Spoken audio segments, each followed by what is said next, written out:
नवाज शरीफ की इमरान खान से मुलाकात की खबरें अफवाहें हैं। किसी की ख्वाहिश तो हो सकती है लेकिन हकीकत नहीं हो सकती। इसहाक डार स्पॉन्सर के सभी खबरें फैलाई जा रही हैं। पानी पे प्यार के हवाले से कानून अपना रास्ता खुद लेगा। अगर किसी ने वासी में कुछ किया है तो कानून के मुताबिक फैसले होंगे। पाकिस्तान डिफ़ॉल्ट के नारे खड़ा था, अगर तब्दीली ना आए तो डिफ़ॉल्ट आ जाता। पाकिस्तान भारत की जौहरियत के खिलाफ सुरखरू हुआ। दुनिया ने भारतीय जौहरियत के खिलाफ पाकिस्तान के किरदार को सराहा। इसराइल की दहशतगर्दी के खिलाफ ईरान की सफारती तौर पर मदद की। अल्लाह ने पाकिस्तान को भारत के खिलाफ फतह दी। पाकिस्तान ने अपने से कई गुना बड़े दुश्मन को सबक सिखाया। जंग में पाकिस्तान ने भारत के 6 लड़ाका हथियारे मार गिराए। अल्लाह ने पाकिस्तान को दुनिया में इज्जत और एहतराम अता किया। अमन और खित्ते की सलामती चाहते हैं। इक़्तिसादी एजेंडा है जिस पर दिन रात मेहनत कर रहे हैं। जो भारत ने हमला किया तो हमने तमाम सियासी जमातों से रब्ता किया। हमारी मुत्तहिद आवाज़ पूरी दुनिया ने सुनी। ईरानी हमारे मुसलमान भाई हैं। ईरान ने भरपूर अंदाज में पाकिस्तान का शुक्रिया अदा किया।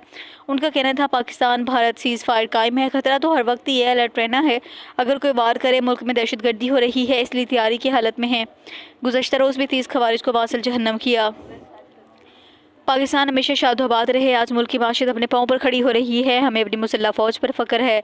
हमारे बहादुर जवान दहशतगर्दी का मुकाबला कर रहे हैं। पाकिस्तानी फ़ौज खवारिज को जहन्नम वासिल कर रही